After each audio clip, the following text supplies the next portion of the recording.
Welcome to Satisfactory. My name is Nilaus, and today it's all about vehicles, road network, setup, configuration, all of that stuff. How to get the best out of update 5 in terms of the improvements to vehicles, and also answering the age-old questions.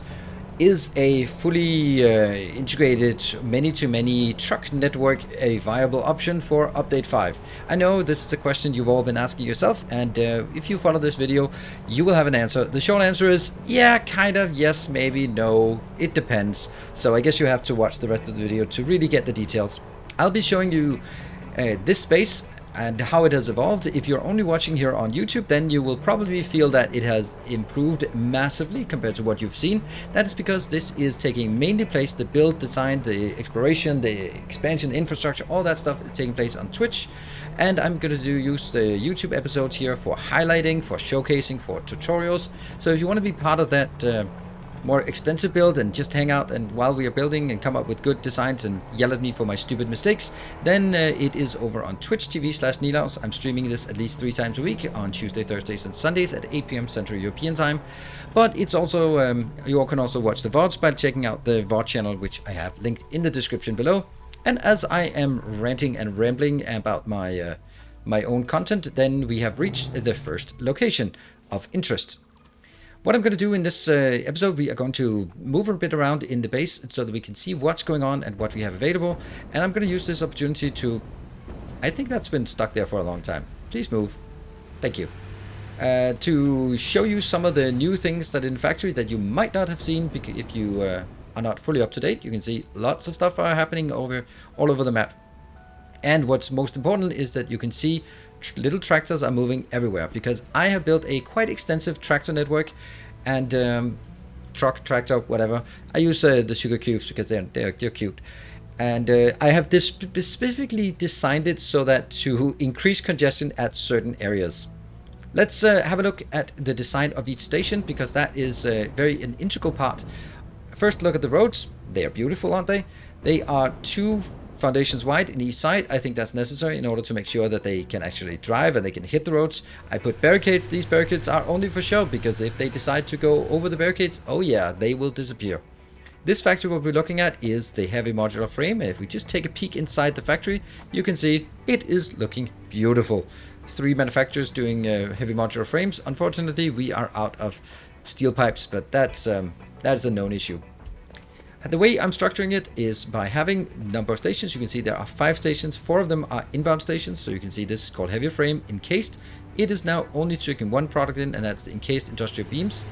This one is doing one thing and one thing only, and that is taking in frames. Each of these unloading stations will have 1 and only 1 truck assigned to it. So there will only ever be 1 truck at this location. This is something I wish I could control better, but that's... we'll come back to that later on about how I'd like to manage that. And also here. So we have the 4 inputs for the heavy modular frames. And over here, we have a single output. That's actually quite a lot we've already built. Nice. And yeah, so what you can see is that every stop has 1 output and 1 input for each product. The output here, if there are 17 different other locations that request heavy modular frames, then we have a problem. But if let's say we have 3 different locations, they will all come in here and pick up. And of course, it means that the first one comes in, that will pick up everything, and the second one won't get anything. But over time, hopefully, they will sort of saturate, and that's how I need it. That is, I think this is a really good way. I would not recommend trying to do any kind of like a common unloading and then sort of have it unload is filtered. I don't think that's going to work, because what if something comes in and you must be able to empty it before the next one comes in, no matter what. So not recommended. Do it like this, it works really well. And then as we looked at below ground, I don't think that was a smart move for me to fly down here. We can see that we are getting stuff inbound into the factory, and then we get at the end, we are also getting stuff back. That is this line up here. Let's go up top again. Look at these beautiful... I should have used these from the beginning. And let's go up top. What you can also see for each of these locations is something that is super important. They all have fuel. So every single location has fuel available. And how do I do that? Now, I've been contemplating many different options, and I think that the one I settled on It does take a bit of setup time, but I think it's the only viable option really. Now, what I'm doing is I have there. I have underneath everything. I have a fuel line, and that goes everywhere. And that comes from the location we started up, which was a big oil facility, just pushing out fuel everywhere. And then I know that some people would go like, well, if you're just using belts anyway, why are you not just belting materials? I will tell you, my naive friend. The reason is I have one belt going to everything. That's totally manageable. If I needed to feed this with belts, I would need a concrete belt, a steel pipe belt, a encased industrial beam belt, and a, I don't know what the last one is, frame belt, inbound, and then I would need as many outbound heavy modular frame belts as I would have destinations. So of course you can do it. It's just a belt base, and I wanted to strain this and just get as many trucks as possible. So now we can kind of see what's going on and look at how many trucks we actually have running around in this base. And I think it's time for us to get into the nitty-gritty things. There's also one more thing that's a recommendation here. You can see up in the corners, and let me just land safely. Everywhere below here, I carry my electricity. So electricity is always available from every location because it is coming from below ground. That means when I expand the road network, yes, it does take some time. I built the foundations. Luckily, we have souping. I built the barricades that are only for show. I built the lights, which takes an infinite amount of time. Hook it all up. They're all hooked up to a single location, so I can control all the lights at once, if I should feel so. And put the barricades, color them black here so that they look more like concrete-ish, or more like, more dark instead of the usual white concrete. And what was the last thing? Yeah, then get the fuel line underneath and also get the power line. Because once you have that, it's a lot of things that just are really nice.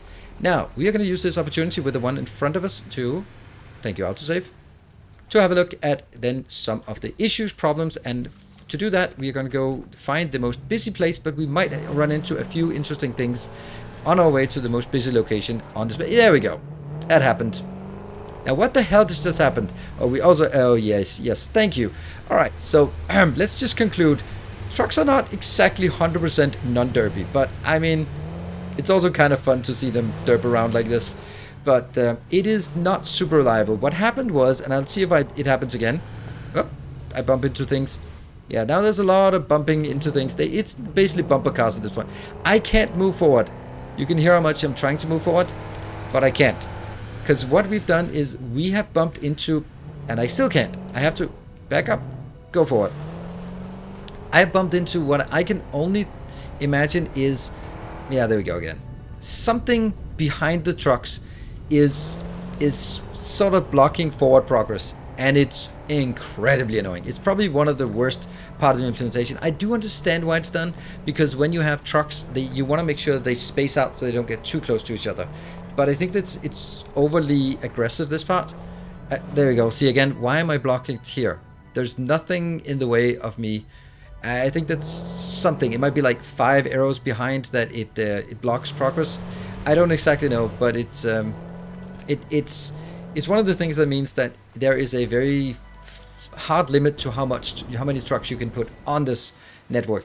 What we're going to do is we're going to look at this busy intersection. I have specifically designed so that many of our trucks go through this intersection because I want to see some of the flaws, issues that comes around. Let's see if these two bump into each other because they are now on right after each other. What could happen is the back one suddenly just stopping and bumping, but it doesn't happen. Sometimes it happens, sometimes it doesn't happen. Sometimes it's the worst thing when it comes to there we go. It bumped into it and now it stopped and it starts again. Oh, you can see the trucks here. They are okay, they're actually doing fine. So what I'm going to do here is we are going to stand at this location, and then I'm going to summarize a bit about some of the issues with these truck stops. And hopefully something will arise while we're looking at it that is an interesting case of some of these things. So as I mentioned, we have the issue that we have the issue that they are bumping into each other when they're sort of following each other. And I understand why it's done. I think the tuning still needs some work because it seems like you're bumping into things way further than it actually needs to be. That is one major issue that absolutely has to be fixed before I would say yes, use it for everything. Because it means that it's very difficult to drive around on your network, and it also means that there's a very low limit for how many you can actually put in the network before they start bumping into each other like crazy, as we saw up ahead. I really want to see someone going like off ramp, because that does happen quite often. Oh, that's interesting. Oh, they nothing happened. That was way too close. That should definitely have been a massive crash. Oh well, we can't wish for these kind of things. Right. So another thing, and that gets a bit technical. In update 5, there was added a feature such that trucks will not leave a station. Oh, there we go. Why did it stop right there? That is way too far away from anything else for that to realistically stop at that point. Doesn't matter. Okay, so in update 5, there was added a feature that a truck will not depart a station unless it has enough fuel to complete the round trip. Now that is done in order to sort of make sure that they don't strand outside. But this is where it gets a bit technical. From a development perspective, I believe that is an incorrect way of doing it, because it is supposed to add resilience to the network by making sure that they don't leave unless they can complete the trip. But what you've actually added is you added another cause of failure, and that cause of failure is, have you calculated how much you need to do a round trip correctly? And the answer is almost certainly yes, but not always. And not always means that, and this happens quite often, is that you would see one of these trucks coming here that's turning around the corner, and it will run out of fuel right around where it is right now. Sometimes halfway down the ramp, and it'll just run out. So it does not calculate the fuel needed. Oh, it would be so nice if it just did that now, but it just, sometimes I just see them there and they are without fuel. Oh, now we have some interesting things. It switched to blue mode here, and it also bumped into it. But let's continue on the topic of refueling. So what you then, instead of having the issue that they run out of fuel while they're out and about, you have the issue that they run out of fuel because the calculation was incorrect. Now, how come the calculation is incorrect? Well, my theory is that it's probably calculating it, but if they start bumping into each other and they need to do corrective action, once they do corrective action, it uses a bit more fuel, and that bit more fuel means that it runs out when it's 99% through its route and then doesn't go home. That's definitely not intended. What I would recommend that would be built is a feature that says, take all the fuel that you can, but still have that. Wow, they didn't even smash into each other, these two trucks. Take all the fuel that you can from a facility, but don't go out unless you have enough. That means they should always leave a location with 100 fuel if that's what they need, and then they'll be using like the 4, 6, 8 fuel for the round trip and then come back. But if they ever get to a position where the station cannot support it, for example, another truck just came in, took all of it, and your truck comes in and there's nothing left, then you wait until you pick up a minimum plus 20%, that kind of thing. Because there's also the issue that sometimes they are moving around and you jump into a truck and then just do a bit of pathing, and then you go like, oh, now I've ruined it, because now I've not driving the optimal path, and if I'm not driving the optimal path, it might risk that it can't just recover again. So that's one of the things that I would highly recommend that they change, so that trucks pick up all the fuel they can, but still have this extra security here, but also add a 20% extra capacity, because it does run out, and if it runs out, you have trucks that are not working. We are seeing a very, very smooth operating network here. This is very surprising. This is usually the problem, the location where everything bumps into each other, but I think it's also really good to see that in the grand scheme of things, everything is actually working. Another thing here that we saw, it was the bumping into each other. And there, these two. Oh, now that's going to be interesting to see if that affects anything. No, they're just happy. I wonder where they're going. Oh, they're getting iron inbound, these two. And oh, there we go. It bumped into the other one. Didn't switch to blue mode though. Sometimes it does. Okay, I want to show you a bit about how I set up the routes, because that's also very important. I will just intercept one of these trucks. I'll intercept the one that's coming over on that side, and I think we want to go out. Let's intercept.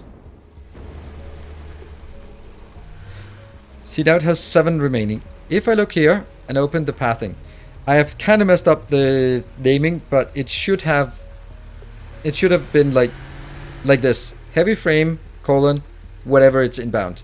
You can see here how much does it take and how much fuel does it need for per trip. So if I go out now, and then this part, the backing up is using fuel, and that might actually cause it to end up in a situation where, or it might actually loop back and think that it was on this part of the round trip instead of that part of the round trip, and that might mean that this will actually run out because I jumped in. So it would have been nice if it was actually at 98%, 98 fuel instead of at 8 fuel, because that would just make me a lot more safe in terms of just making small corrections or anything like that. Now switching to the driving mode. As I'm driving around, we can get a little tour of the base as we talk a bit about the verdicts on trucks and trains, what they are up to, what they're good at, what they're bad at, and then we can see how everything is performing. So if this should be sort of a summary of what is working or not. See, that was interesting what happened. See, that's one of those derpy things that it uses fuels and then it recovers. But did it use too much fuel? I don't know. Anyway, that was our stator factory. We are coming up here on our Caterium factory. Looking good, just needs a bit of pillars. It is one of those cool little locations here. And we'll make a turn. Alright, so final verdict it is. Let's talk a bit about the good things first. As you can see in the space, it looks absolutely amazing when you're driving around. Also, on your right, you will see our circuit factory. And as we move on, we have an entrance to our hub. So it looks amazing just to run around your base, and then you happen to see a truck moving around. It just looks awesome that we have that over here. We have our plastic and rubber factory down there, and coming up on the left-hand side, we have an iron mining facility as well. Moving forward, so looks amazing, absolutely. It is another great thing is the fact that you are able to do many-to-many networks, many-to-many networks, as something I absolutely love. And what I want to do everywhere, so I can build a small factory and then manage inputs and outputs independently, and make like small factories like this one that we sort of can embed into the sort of the environment like this, where we have a bit of space. We have like input, and then the output, and then some derpy little trucks that are getting into a fight here.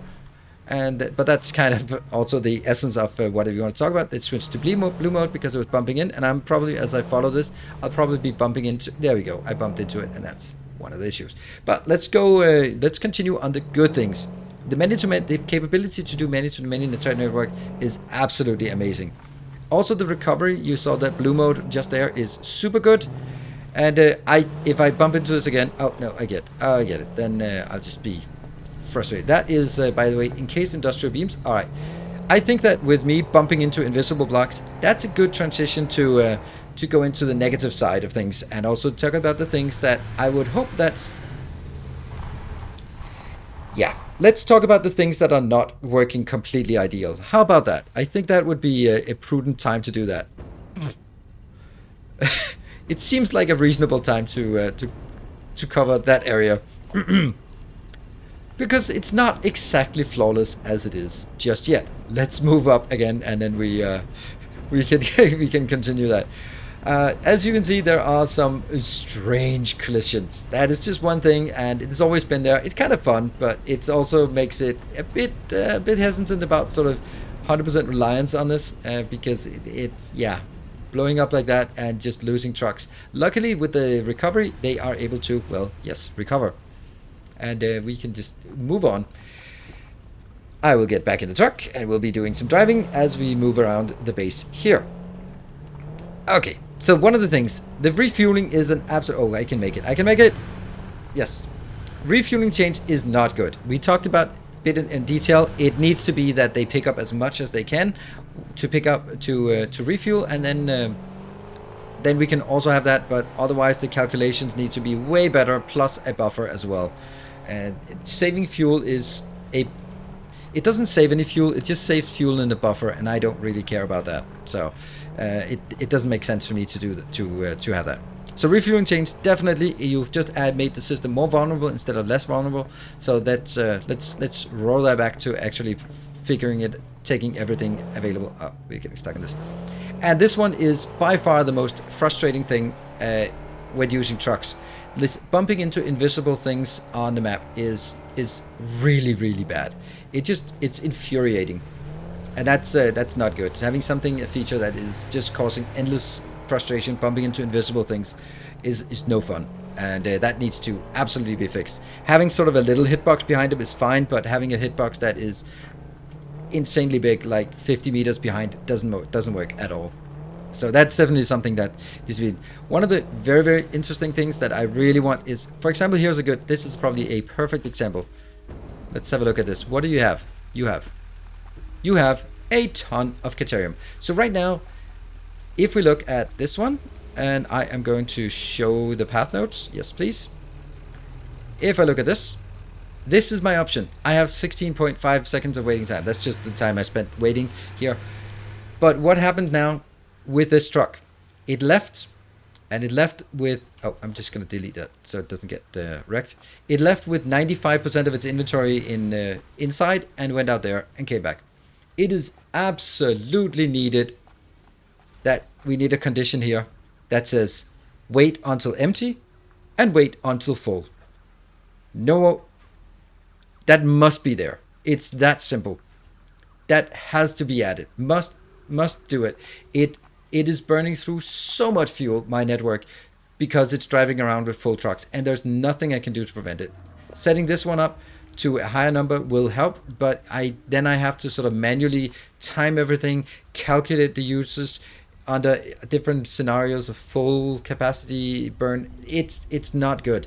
It should not be like this. It should go here, and then I should have a condition instead of seconds. I should have a condition that says wait until empty, because I would do so that it goes to a location.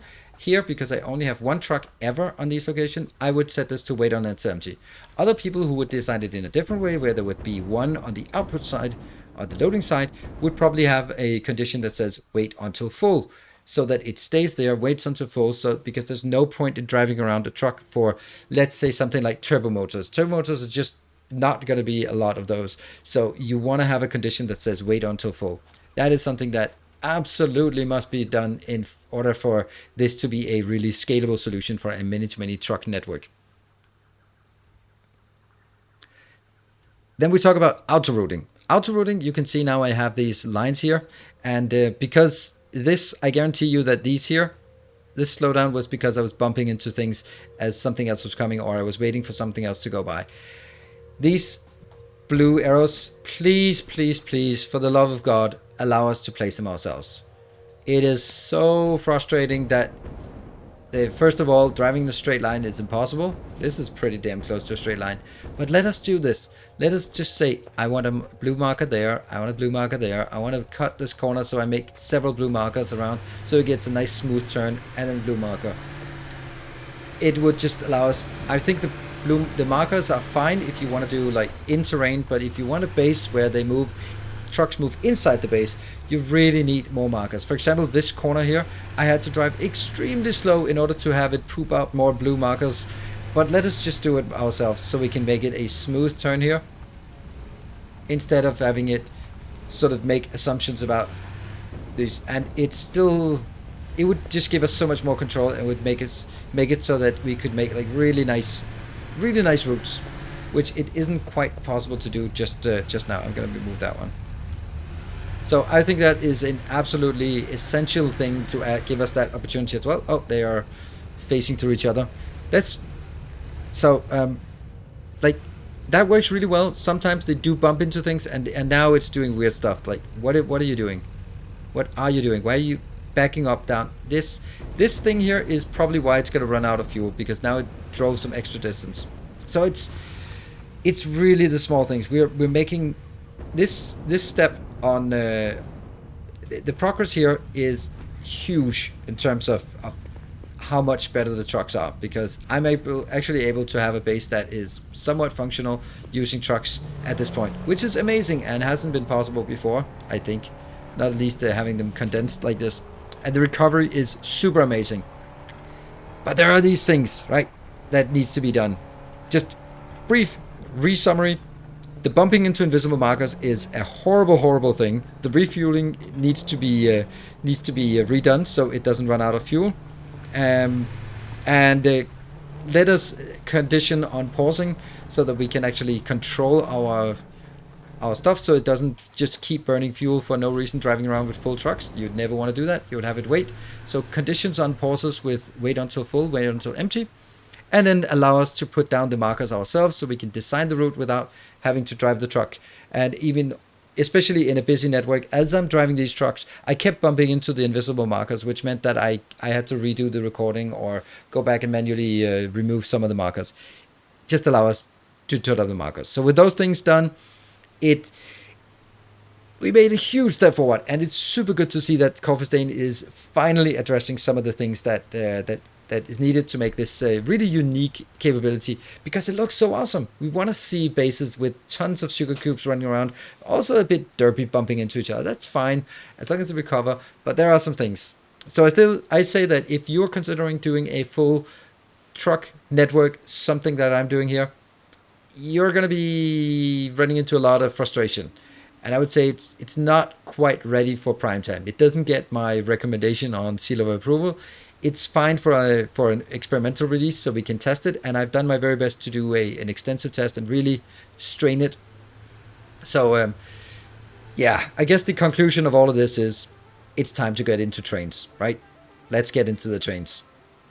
So that was the conclusion, the summary of this episode. I hope you have enjoyed it. This is a bit of a different. We didn't build a single thing except the truck or the Explorer, but we did explore a lot of the base, so it also works a bit like a base tour as well, and a showcase. So if you found this to be an interesting base and you haven't watched any other videos, then consider coming over to Twitch or following here on YouTube. Here on YouTube, you can subscribe, leave a like. That would help me a lot with the visibility. Leave a comment below about other things that should be incorporated for trucks to really work, or if you have found other solutions such as that to solve some of the problems that I have encountered here, then by all means let me know. I am by no means a trucking expert, despite 15 years in the industry before becoming a content creator. So if you enjoyed it, hit the like button, leave a comment if you have good or bad ideas, subscribe if you haven't already, and if you want to be part of the design and build, then come on over to Twitch, where I am streaming this 3 times a week at the very least. Thank you for watching. Until next time, take care and stay effective.